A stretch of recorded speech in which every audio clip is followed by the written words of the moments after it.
All right, good morning, everyone. Thank you for joining us today for the CARES Act office hours. For those of you that are new to the office hours, I'm Yvonne Denome, and I am the Title I and currently the CARES Act manager. In addition to myself, we have members of the CARES Act grant team joining us today. So if I could have each of the team members pop in and introduce themselves, that would be fantastic.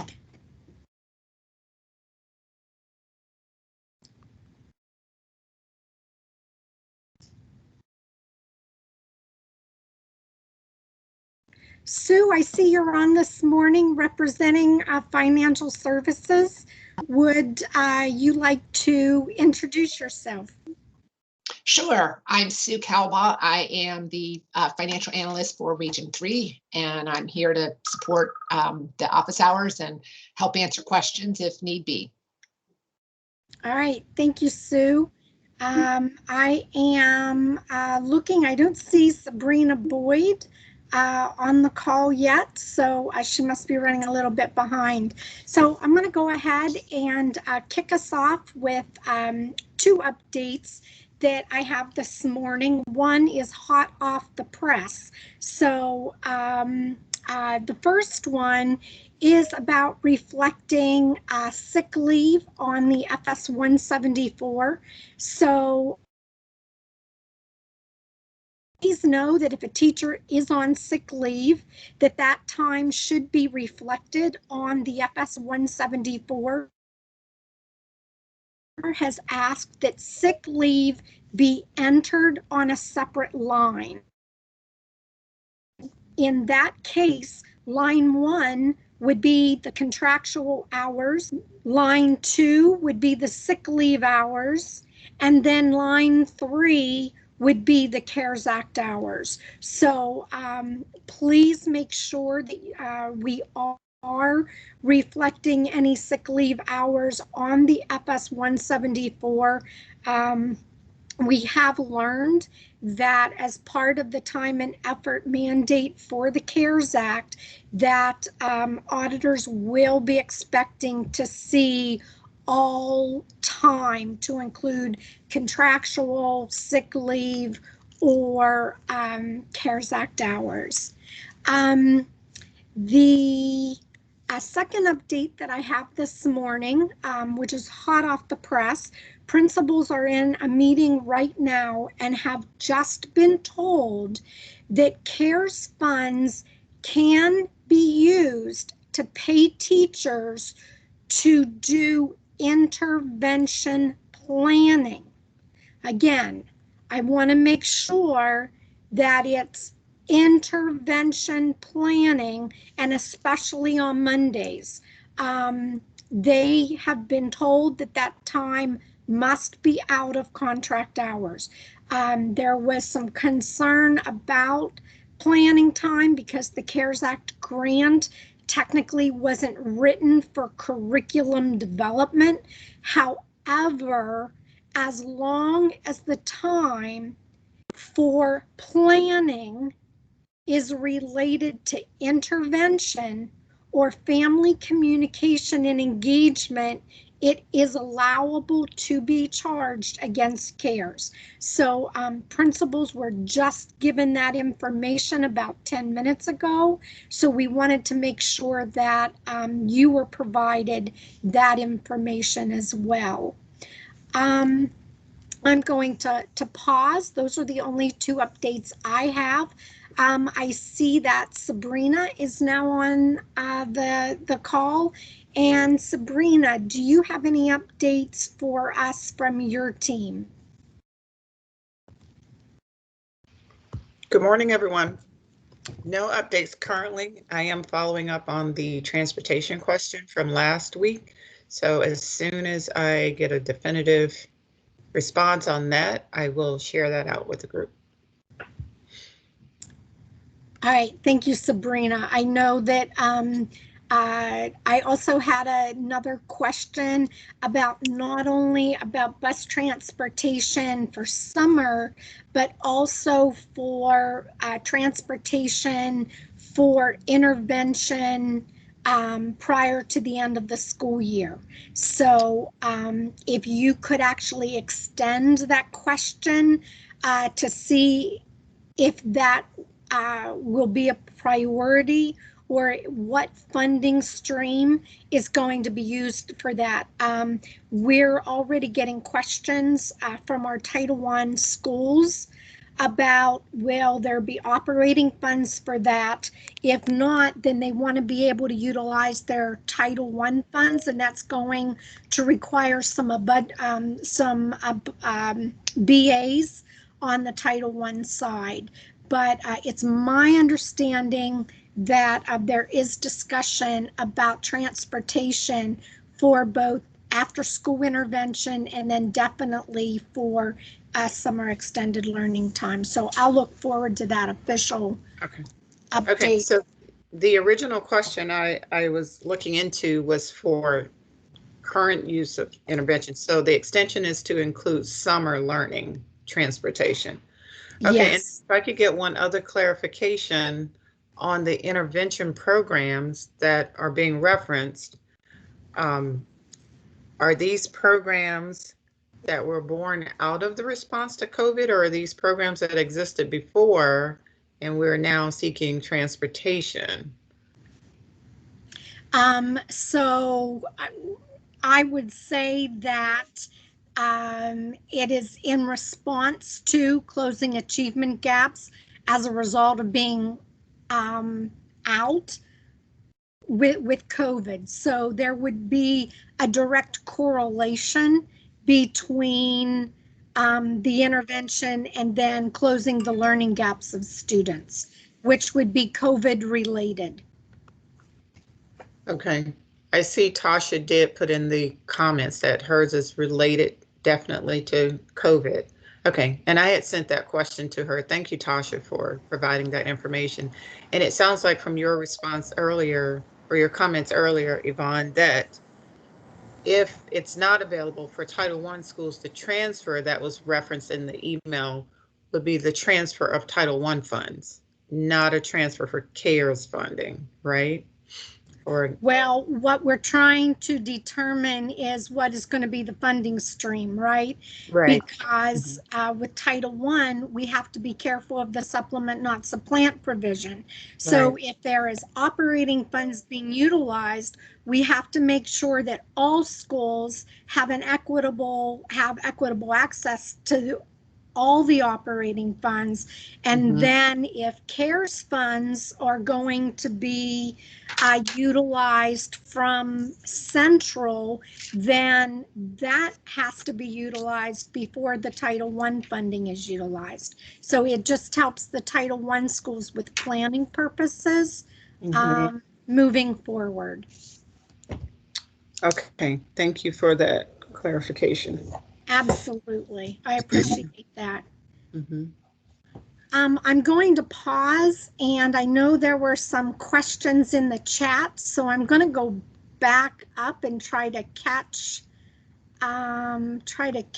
those.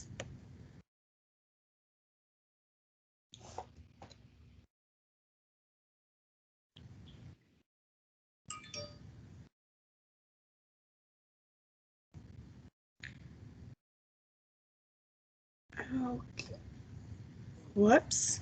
So I realized because we are using the same link that when I scroll, it takes me all the way back to December 3rd. So let me get to the start of today. I apologize for that. Still learning teams. And then we're going to move to Zoom for the next school year. Oh, didn't know that. Yes, we will be moving to Zoom. That information was released in an time to pivot. Yes, Courtney, we're pivoting. That information was released this week in an infogram. So yeah, so there's a new piece of information. Blackboard is going away effective June 30th, and Fairfax will be utilizing Zoom as our video conferencing system. Interesting. All right, so sorry, I'm still on February the 4th. All right, here we are. Okay, so actually, I don't see Tasha was related. Okay, if we have a teacher that is using CARES for one day in February for family engagement, does the FS 174 need to include the contractual and or sick leave hours for the entire month of February? Yes, it must include all time for the entire month. Great question. Yes, Karen, and Schoology will be our new instructional learning management system. It's going to replace Blackboard. It's going to replace Horizon. In eCard, it's going to be a one-stop shop. So we're really excited about that.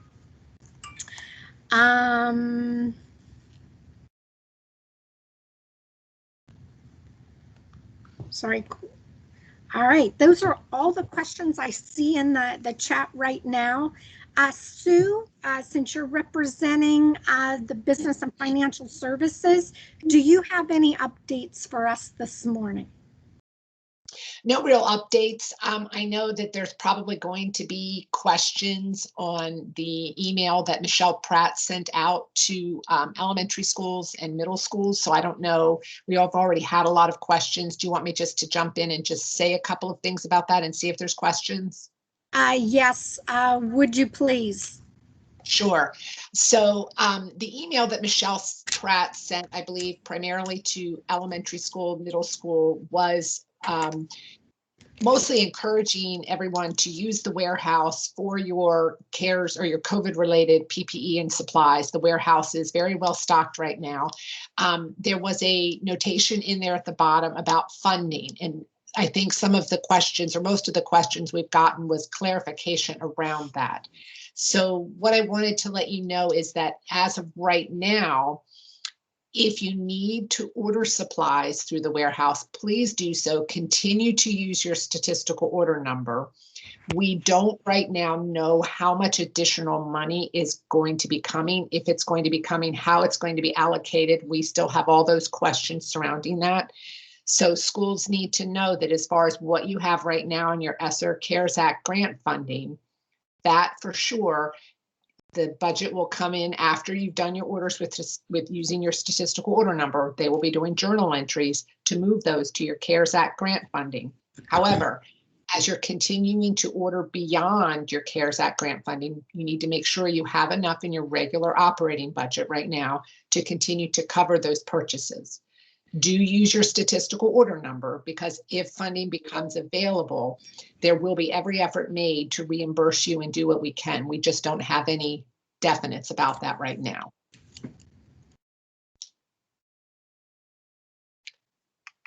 So any questions around that?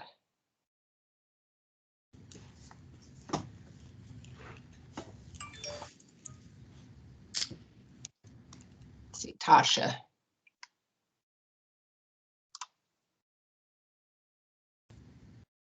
Hold on one second, I just clicked out of that. Can we do anything with warehouse PPE purchases made without the statistical order number? The only thing you can do if you actually have CARES Act grant funding is you can do a journal entry after they hit and move them to your CARES Act grant funding. But they won't be caught by budget to do that journal entry for you without that statistical order number. So you want to make sure you get that in there in the shopping cart when you're placing your orders.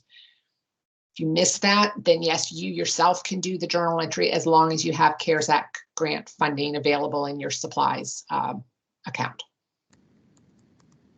Oh, and then you continued on after expending. As of right now, no, you will just leave it there.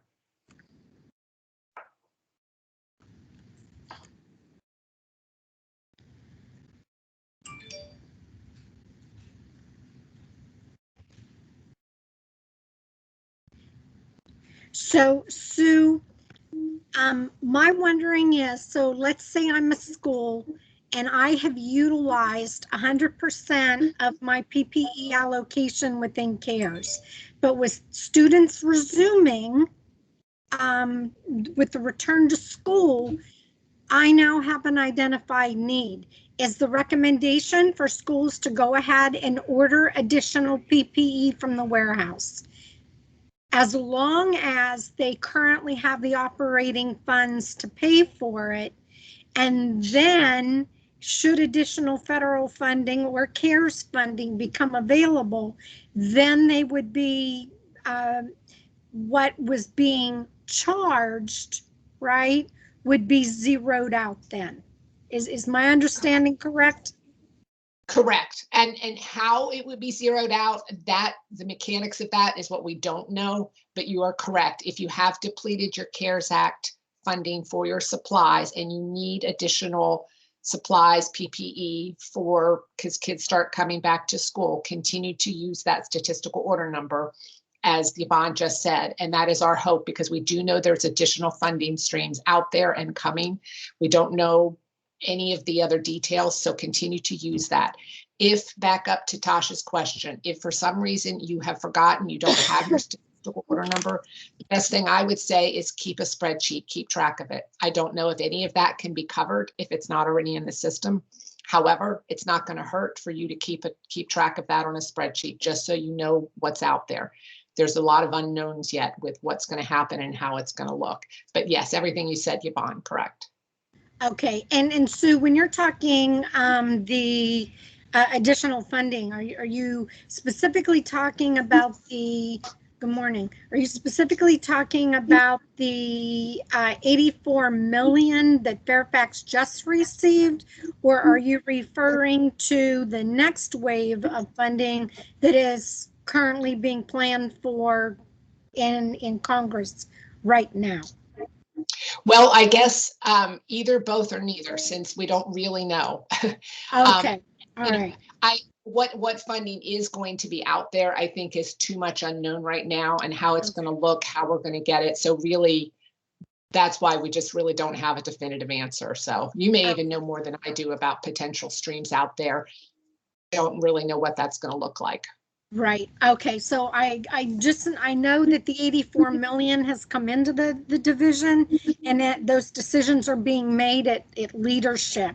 But I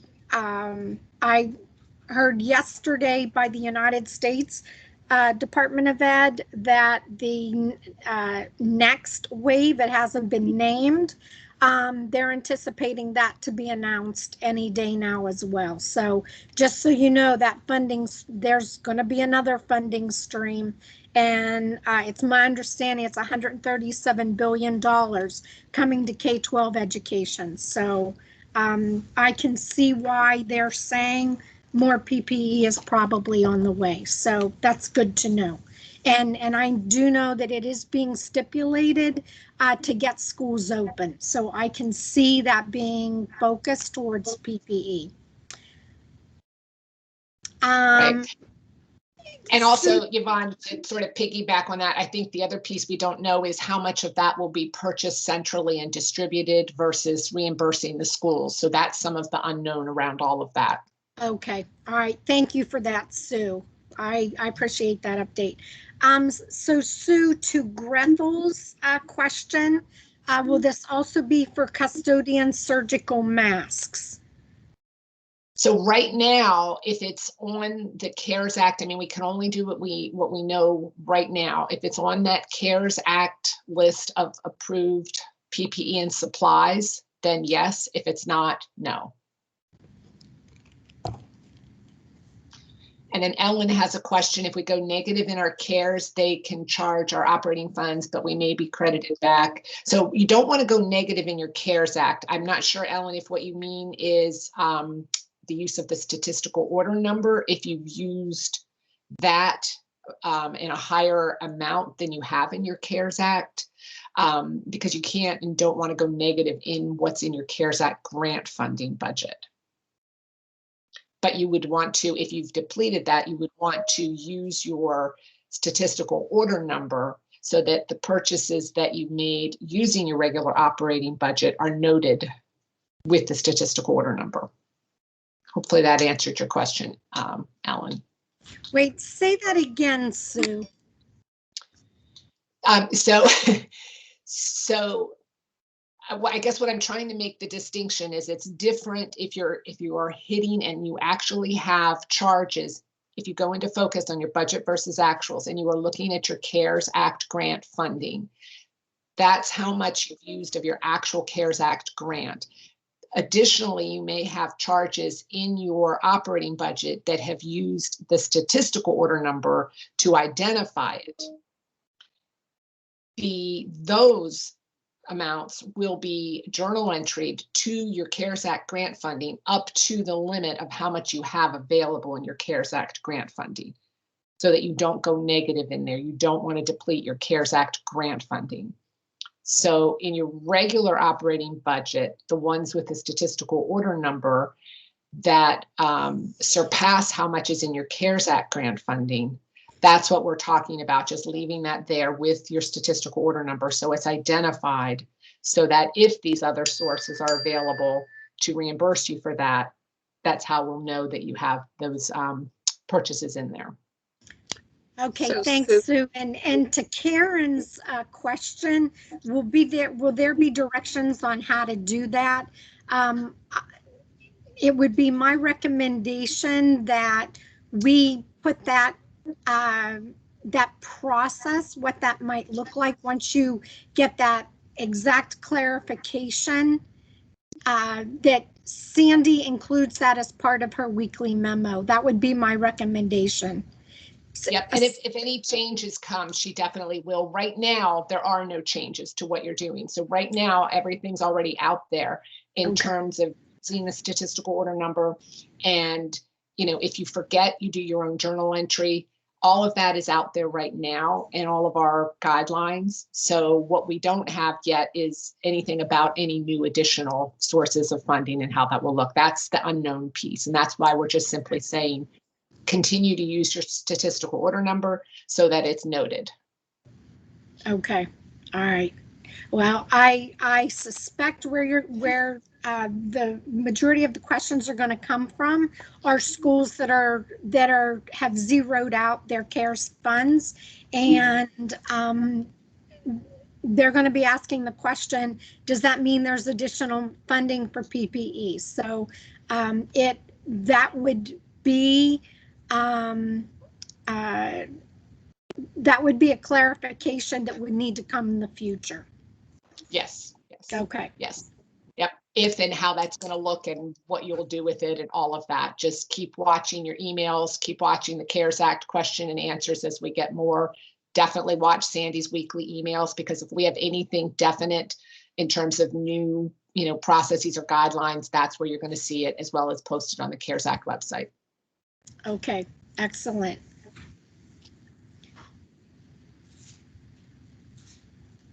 What other questions might you have for financial services, for compliance, or myself?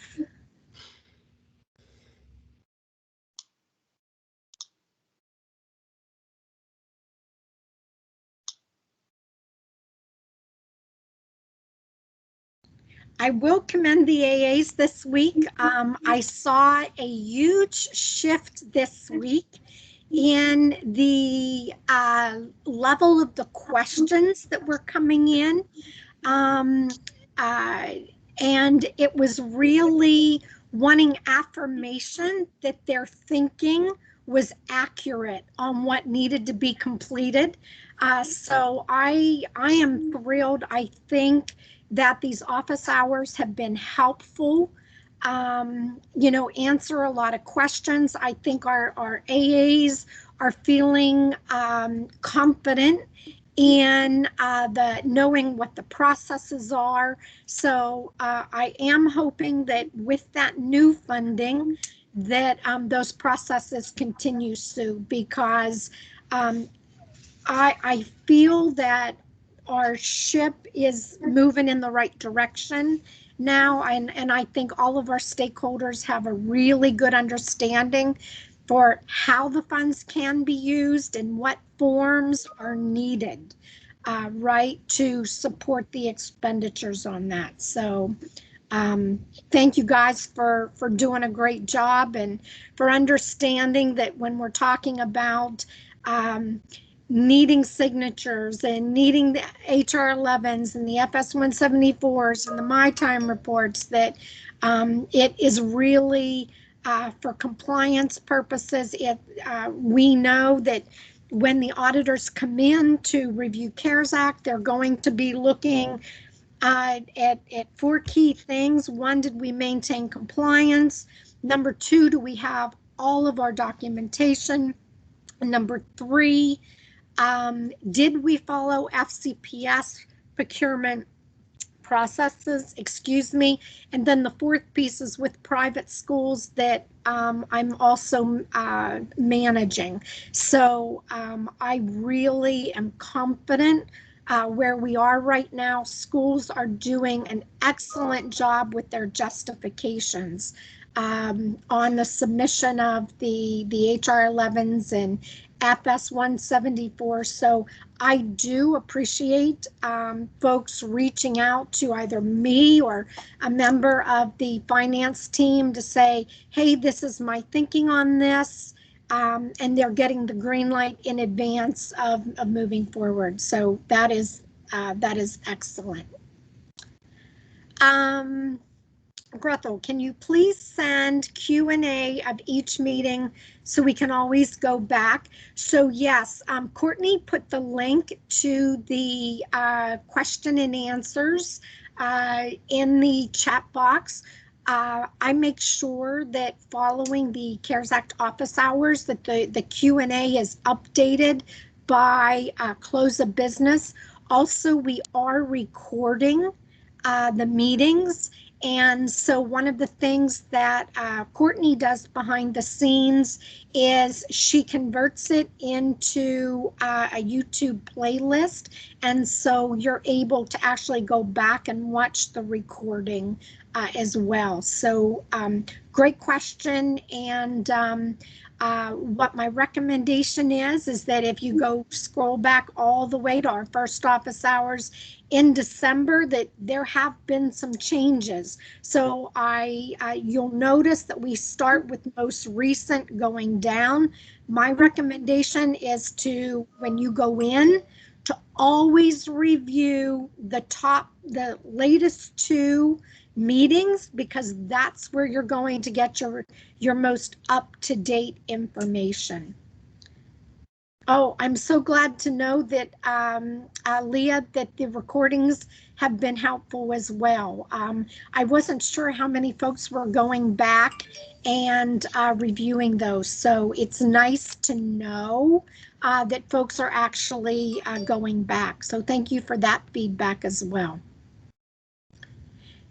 Thank you, Deepak. Transparency is a must. You know, this is not an I, this is a we, right? And you know, my personal belief is that the school's success is my success. So I am thrilled to be able to offer this technical assistance for the on behalf of FCPS schools.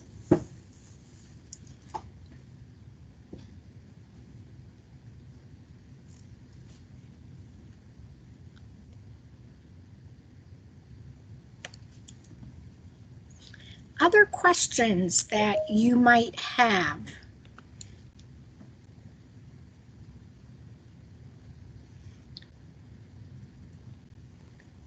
If any of the schools have some specific questions, I do know that feedback from a lot of the AAs that I've been speaking with is that they love when the AAs provide the explicit how do I do this questions, because it helps them. So we're happy to answer any school specific questions that you may have as well. Yes, Gretel, My phone number, I'll just make sure that everyone has it. My office number is 571-423-4703. And know that all of my phone calls are forwarded to my personal cell phone. That number is 410-299-4924.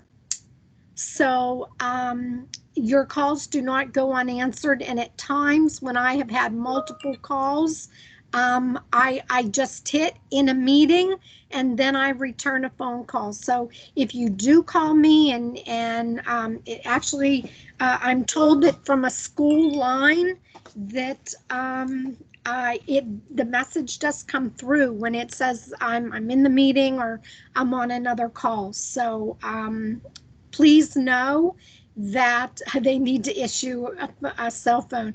Actually, I declined a cell phone when I came into the division 3 years ago. When you get my age and have senior moments, it's hard to keep track of one phone, let alone two. So I just prefer to use my cell phone for business and personal. Courtney, thank you for typing in my cell phone number in there. And again, my work number is 571-423-4703. And I am actually in the office today. So know that I have printed off. Another update is 47 schools have sent across inventory forms. So I am actually in the office today. I have printed off all of the notifications about asset tags, and I am actually going to be working on those so that I can get those in the pony next week. So just a reminder, if you do have inventory thermometers, hand sanitizer stations that were sent to you from the warehouse, or you have procured those, or any other items considered equipment. I know I have approved a number of air purifiers, a number of electrostatic sprayers, electrostatic backpacks. So that would all be considered equipment and would need to go on a CARES Act inventory form. If you haven't submitted your form, or you haven't updated your form with new equipment, please do that and send me an email. I have an asset tag folder, email folder, and what I do, I've been on hold, but this will start. So 47 of you should get asset tags next week. I'm waiting for that official green light.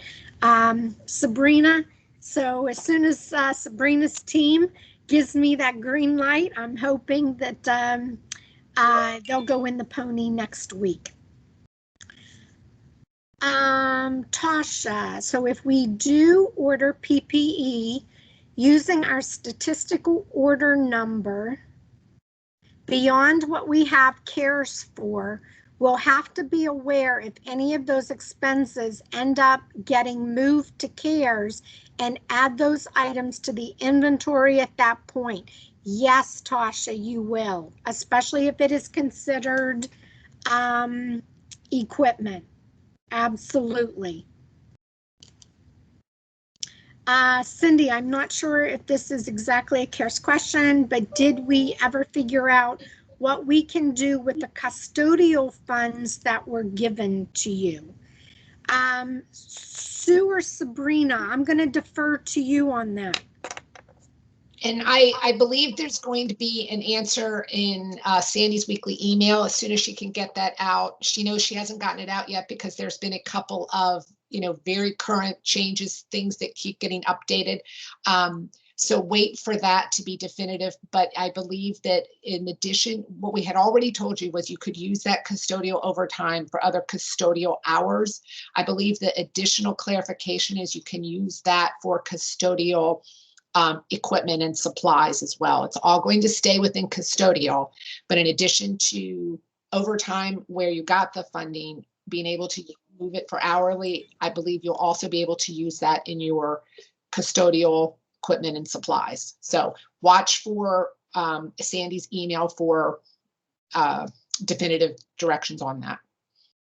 Sabrina, I don't know if you knew anything additional on that or not, or if that was in your purview. I didn't think so. Okay. That's the latest I know, but like I said, just watch for that in writing just to make sure. Moving targets. Sue, what's the funding stream on the custodial funds? You know, it came into their regular operating budget. So as far as the schools are concerned, that was given to them for this additional custodial needs. I think they got that infusion of money via budget transfer back at the end of October, I want to say. The original source, I'm actually not sure. I should probably know that, but I'm not sure if that was another CARES pot or not. So the custodial money came from the school board COVID set aside. So it's operating to operating. There isn't any grant involved. Okay. Thank you, Maddie. And also Cindy, she says, should we put the statistical order number for those purchases? I would just encourage you use that statistical order number anytime the purchase is CARES Act supplies PPE related. Yes, because that way it's in there and you've got it and you're covered if it's there.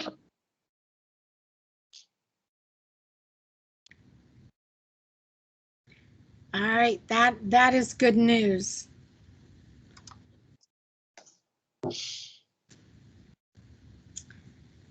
On the flip side of that, making sure that we have all the documentation come reimbursement time, you know, that will definitely be a challenge for my small team, because to create the separate folders that support the reimbursement to VDOE. That will be huge.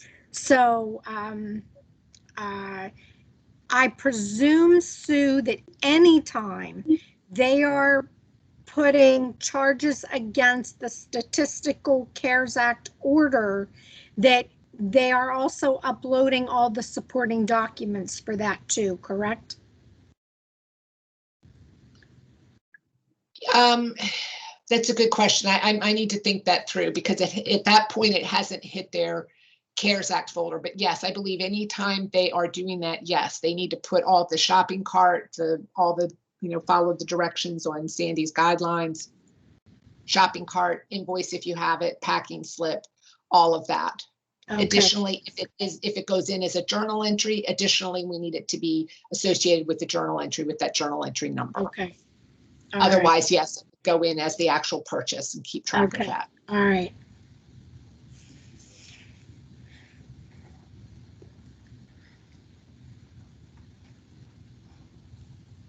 Other questions?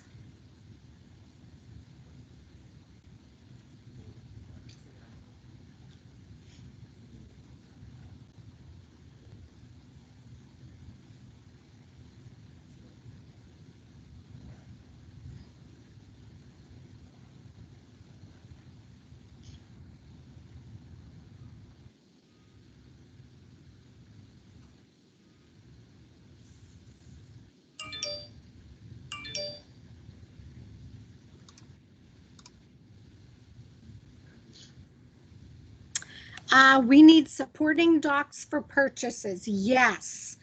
We must have all supporting documentation for any purchases.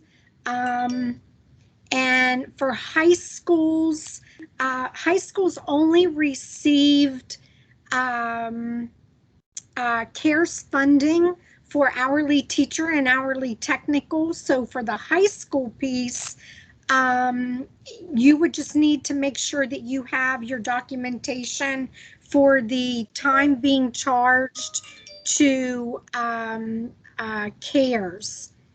And can this be from July until today?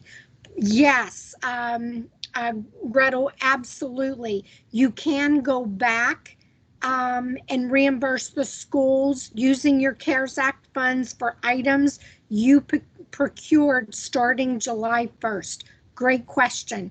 You would just have to make sure that you have all your supporting documentation. Once you have that generated, you have to send that across to me for pre-approval so that I can review it and make sure that everything that you're wanting to charge against CARES is allowable.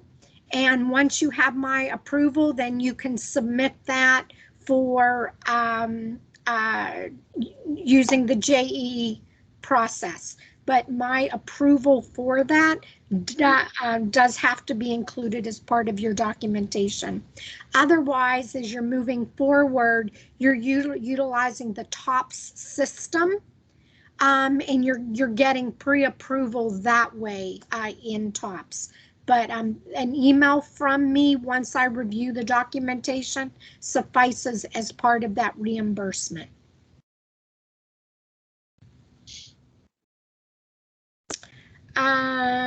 Cindy, if we receive funding for additional PPE and we're reimbursed because we use the statistical order number, does that mean we need to go back and get the supporting docs for those purchases? And the answer would be absolutely yes. You would have to go back and do that. The reason you would have to go back and do that, Cindy, is because when we submit reimbursement to the Virginia Department of Education, when we submit the reimbursement, there is a presumption made to VDOE that we have all the necessary documentation for every single cent charged against the CARES Act. So that is why those supporting docs are so important, is that we have to have that, because when auditors come in, they may pull a reimbursement from VDOE and then look through to make sure that we have all the documents attached to that reimbursement request and those statistical orders. So thank you for understanding the why behind the documentation. These are great questions today.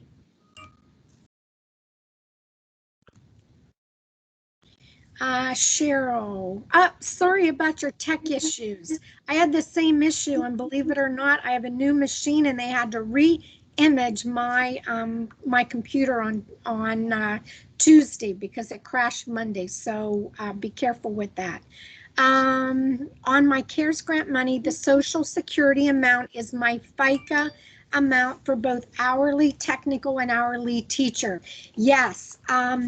Anytime you are charging hourly teacher and hourly technical, or you're being reimbursed, you also have to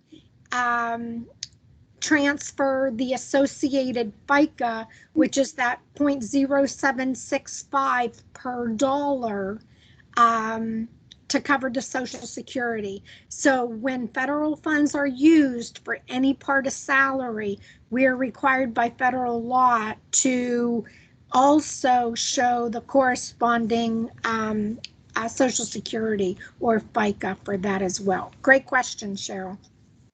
And Yvonne, if I can just piggyback on that, Cheryl, your FICA amount for your CARES Act grant is not included in the amount in your hourly technical and hourly teacher. It's actually in the FICA commitment item for under your CARES Act grant. And if you're going into your budget versus actuals and looking at your FMR accounts, you don't see it. You have to go in and look at all of your accounts, your FFX2, to be able to see that 509110 commitment item, which is where the FICA is. Right, and that is regardless of who's charged, be it a teacher, be it a parent liaison. It doesn't matter. The corresponding FICA has to be charged at any time against CARES Act. Did I hear that we should also be keeping my time report showing where time was entered and approved along with the HR 11 and FS 174? The answer to that is yes. Should we upload the my time report into our school folder or just keep it with the hard copies? For any time being charged against CARES, I would include the my time report. Absolutely. Great question, Anne.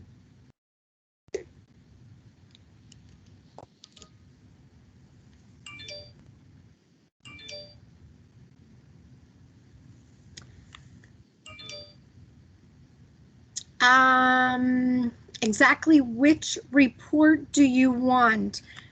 All right, so I'm going to admit that I didn't realize that there were various reports. Sue, do you know exactly which report they should be submitting? Nope. I don't want to touch that one either for the same reason. Not sure of the my time reports. Okay, Celeste, I will reach out and get that clarification as to which report, my time report, should be utilized.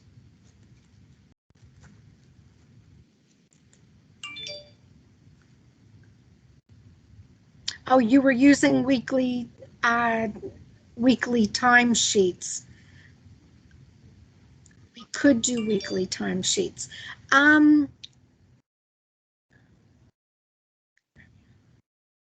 So yes, you could do that, but I want to say, I was thinking that most offices were utilizing the bi-weekly timesheets for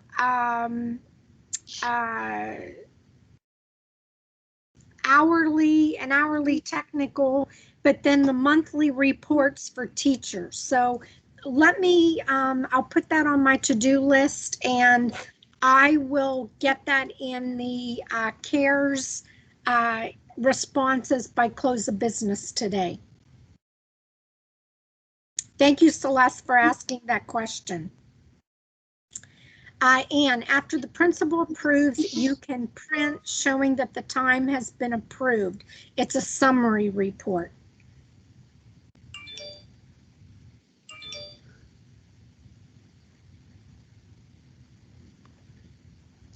Okay.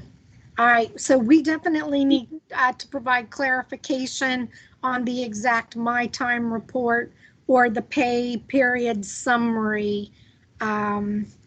My time report or pay period summary. All right, we will get clarification on that. Sue, I asked you, but Sabrina, do you have any idea exactly which report? No, I'm going to throw that back to Sandy. She's been in touch with HR on those documents and that process. So I'm going to toss that one back to her. Okay. All right. So, then the questions are we wanting the weekly timesheets? Are we wanting the pay period summary? Or are we wanting the authorized time report? Celeste, correct me if I'm wrong, but isn't the when it's authorized time report, isn't that the one that the principal has signed off on, that they approved it? I think that's the one that I'm referring to as like the bi-weekly or the monthly report.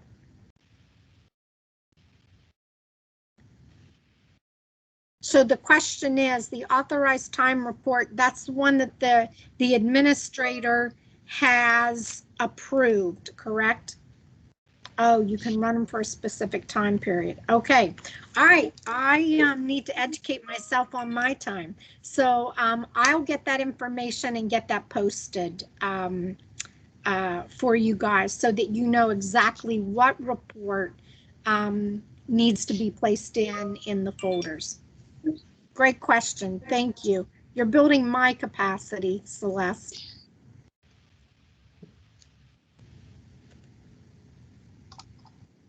A weekly view of each employee. Okay.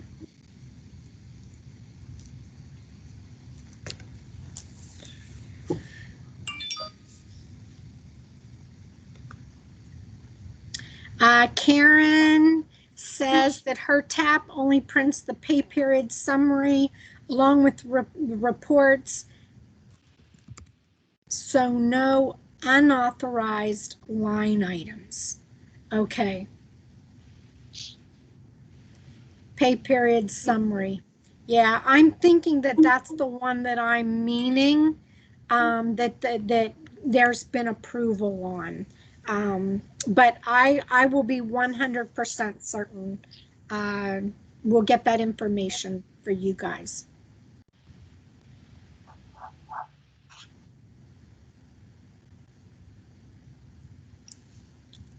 Good questions.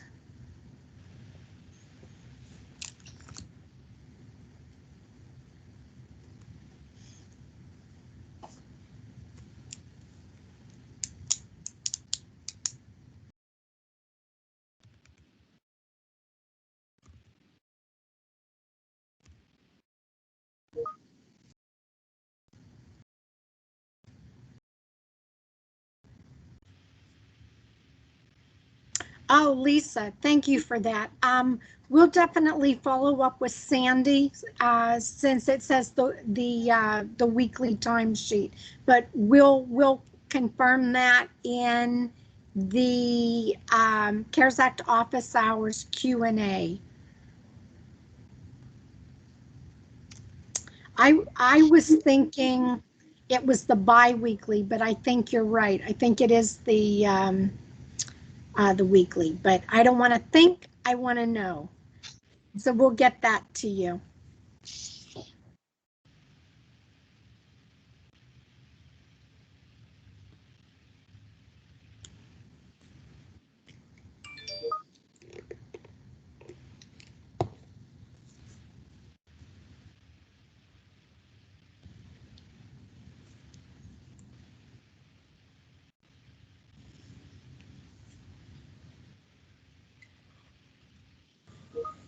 Yvonne, I had a quick question.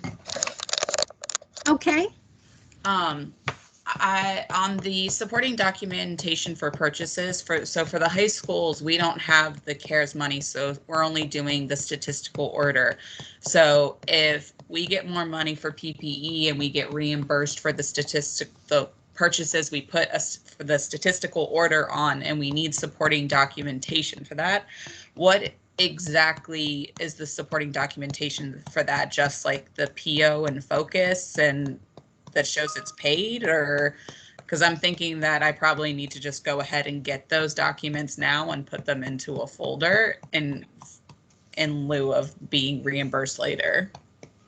Right. So we would need basically evidence that you follow the FCPS procurement process for that, right? So it would be principal approval, the order, the PO, the credit card receipt, however you would, whatever process you would do normally and submit with your documentation is what you would need to have for that as well.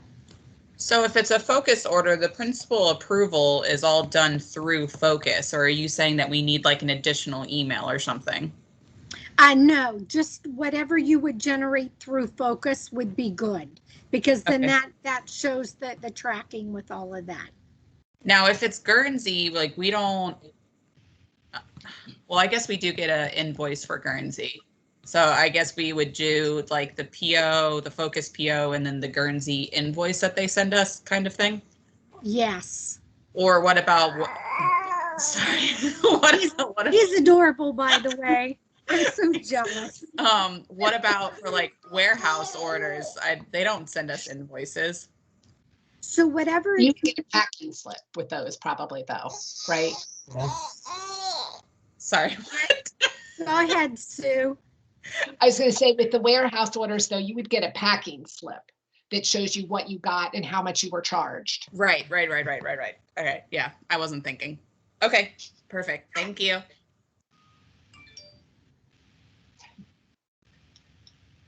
Thank you, Cindy. Oh my gosh, she's so cute. All right, let's see.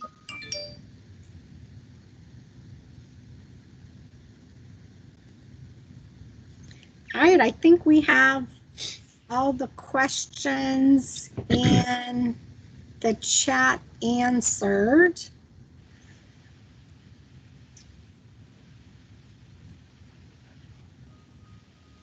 So we have 5 minutes left.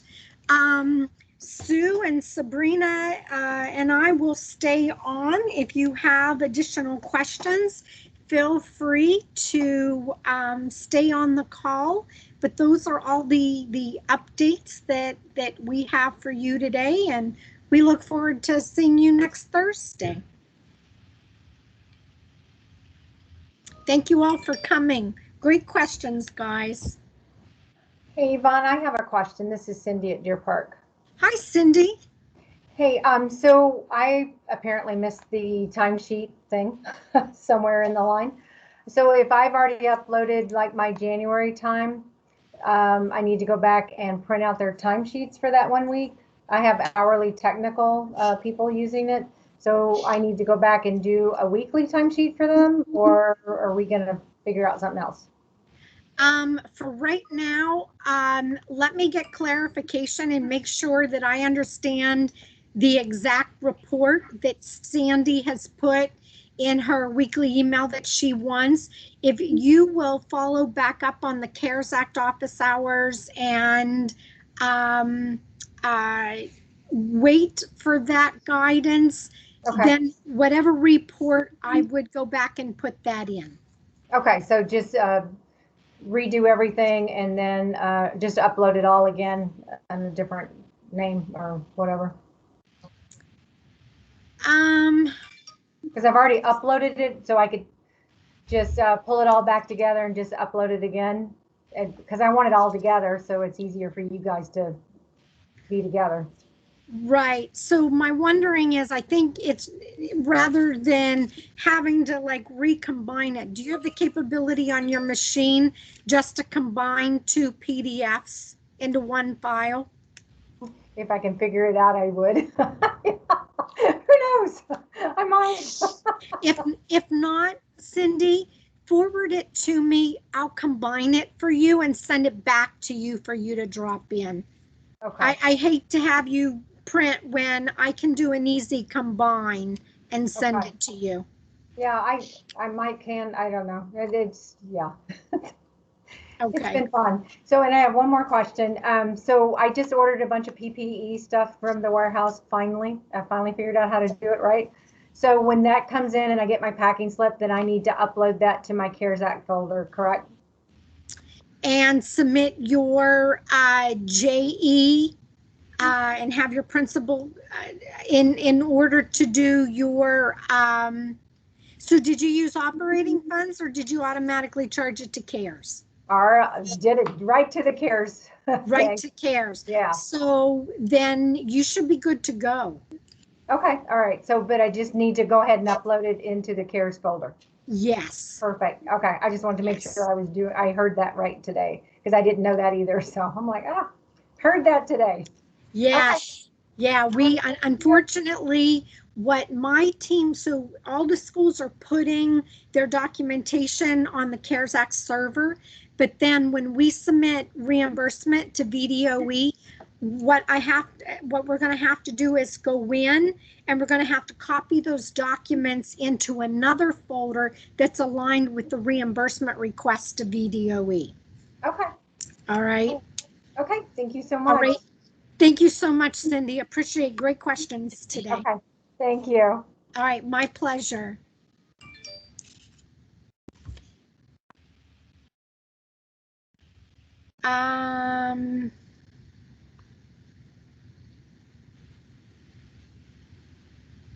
Tan, what could we order from Guernsey that's on approval PPE list?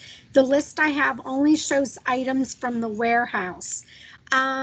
So Tan, My recommendation is that you identify what your need is and then send me an email and say, is this allowable, right? Before you going to Guernsey. What I will say is that Guernsey has been stocking PPE supplies, but because you are utilizing a vendor outside of the warehouse, you have to have pre-approval for that. So just shoot me an email and say, this is what I'm thinking of ordering from Guernsey. Is it allowable? I can let you know in advance of you putting it in TOPS. Or if you want to go ahead and generate it in TOPS, it'll automatically come to me and then I can review it then. So either way would be fine. Cindy, additional pumps for sanitizer is on Guernsey. That would be allowable, absolutely. Kathy, is my statistical order number and internal order number the same? No.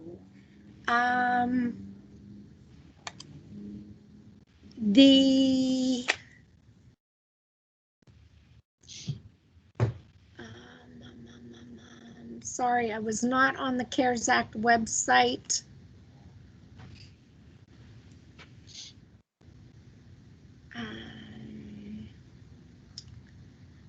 Where is that statistical order? I know it's on here.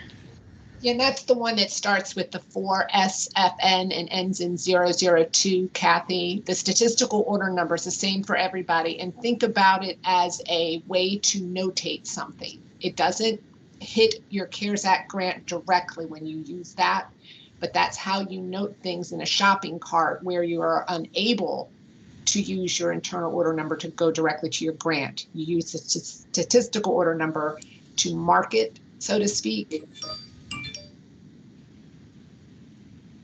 Yeah, there, Sabrina put it in. Yep, there it is.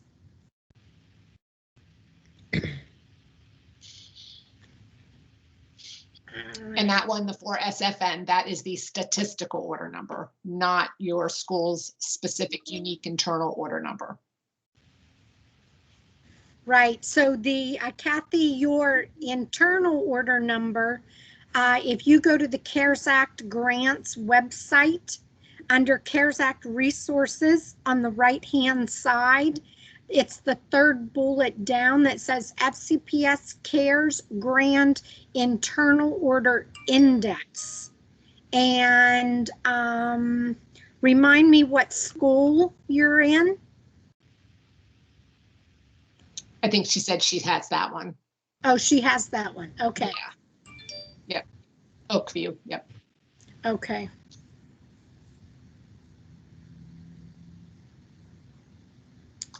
Yeah, so Oakview is that FW. It starts with FW, Kathy.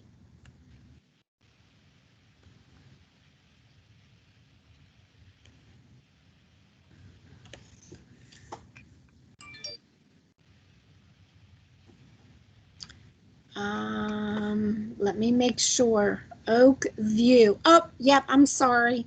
You're right, I gave you Oak Hill. Oakview is GR. See, this is why I need new glasses. GR are your numbers. You're right.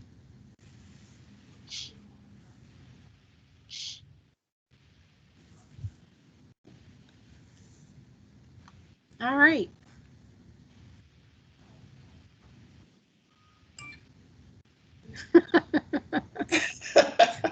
We're all confused together, Kathy. Sorry, if it was me that further confused you. And Yvonne, there was a question a little further up from Cheryl. I'll let you do that one just so you can explain it, where she was asking, what does ESSER stand for? And, relating that to the CARES Act grant money that they have. Right. So ESSER stands for the Elementary and Secondary School Relief Fund.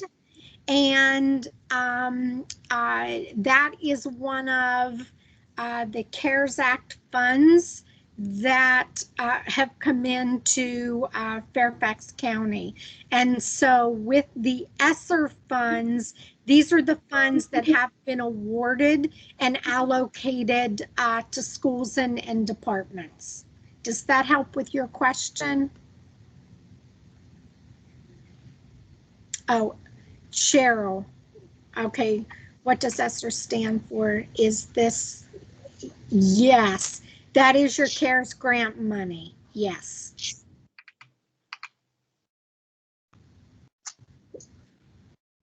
Hi, Karen.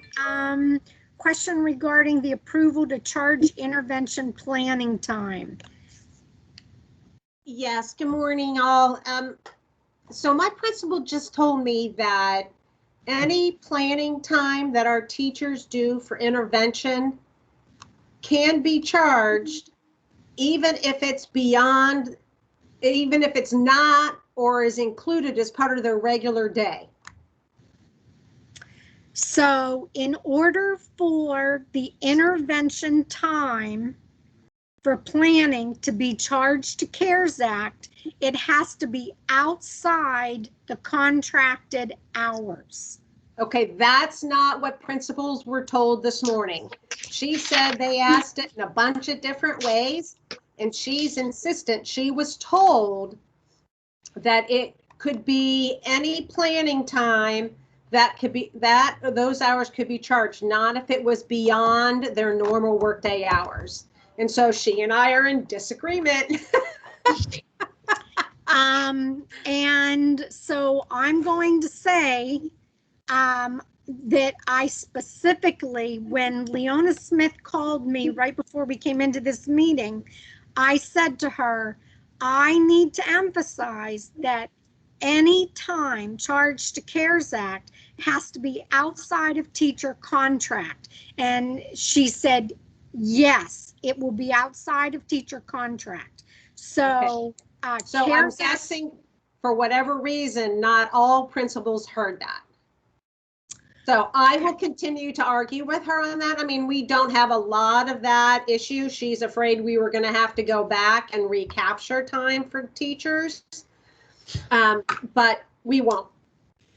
So, right, it would be double dipping in theory. I would agree. Well, so Karen, where I will say they are granting double dipping to occur is when teachers are charged for against the AD monitor account. Yeah, okay. And that makes sense. Okay. So so that's an interesting point. So we don't need monitors because we don't need them to support from an ADA perspective. So we're having to use specialists. So our specialists are allowed to we're allowed to double dip and have them charge additional hours as like if they go in and support a classroom over lunch to monitor that class. Then you could pay them hourly pay band 15 for supporting that time, according to what Sean McDonald announced. But that time can only be charged to the ADA monitoring accounts or operating funds. That time cannot be charged to CARES. We can't have any, quote, double dipping, right? In CARES. Charged against federal funds. Okay. Right. Sorry, I have you both on my big monitor and my small screen, but my camera's on the small screen. That's why I keep looking up. No, that's okay. I'm the same way. I'm looking at 3 different screens too, so I understand completely.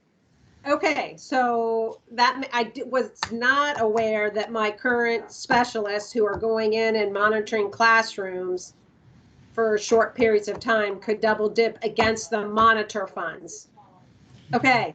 That's great. The reason that's allowable, Karen, is because monitor funds are operating funds. Got it. Okay. Yeah. So the federal law says you cannot double compensate against CARES Act funds. And that makes total sense.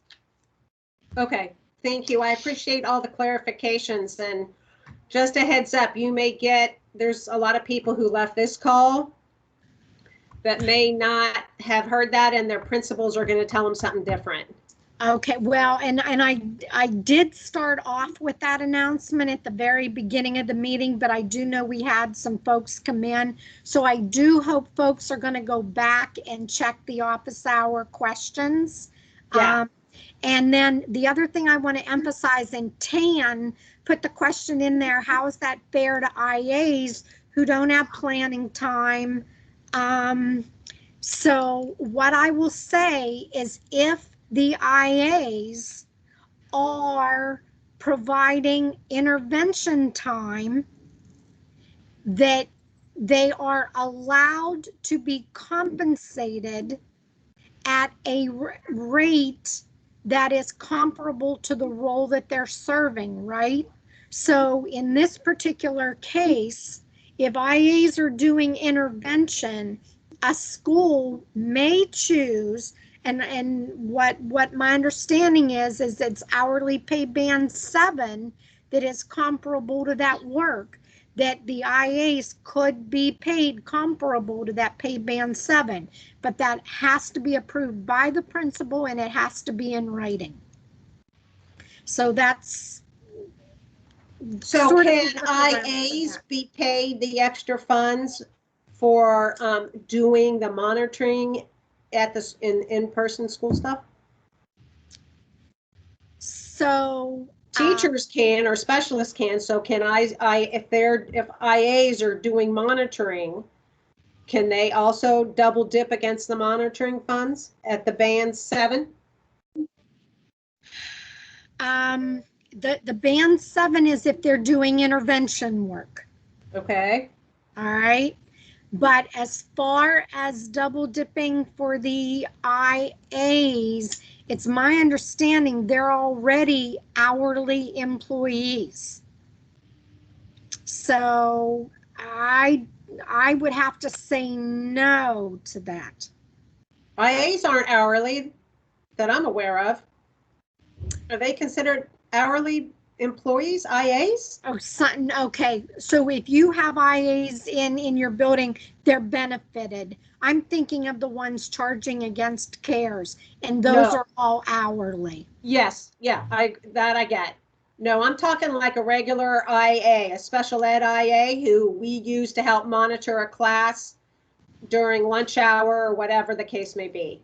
You know, Karen, what I would recommend you do on that one, and Tan, I would encourage you guys, we were told that for ADA monitoring questions, right, when you're talking about the double payment or the double time, to email the EERADA@fcps.edu email account and ask those questions.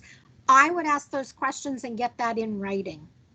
Okay, because these aren't necessarily ADA specific needs, but if we're using internal staff during their normal workday as monitors, I would think that if we can have those hours charged and get them a little extra pay, I'd like to be able to do that for our staff. Absolutely. And I'm told that that flexibility is only being granted when those charges are made to the ADA monitoring. So I'd rather you get that straight from them. Right. But I know that cannot be charged to CARES Act. Yeah, that I knew. That Sabrina, I totally knew. Okay. Sabrina, you're in agreement, right? Yes. CARES yes. Act, off contract. Right. That's what I thought. Okay. Yeah, that's what Maybe that's where my Weird. principal's confusion was. She just said something to me as she was running out to an appointment, and she'll be back this afternoon, and she and I will discuss. Okay. Awesome. Right. Thank you so much. My pleasure. Thank you. Great questions, Karen.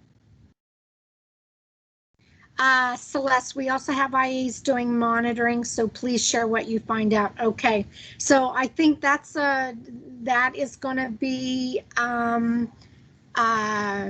an important answer to respond to. Courtney, you have that question captured in the minutes or in the office hours, correct?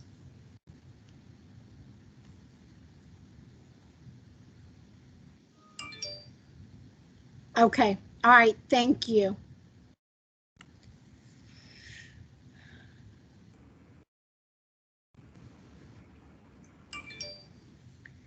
All right, guys, well, we are slightly over. I don't see any additional questions. So I'm going to go ahead and stop the recording and say thank you. And we are here should you have additional questions. Thank you for all of those that hung in with us. All right, well, I'll just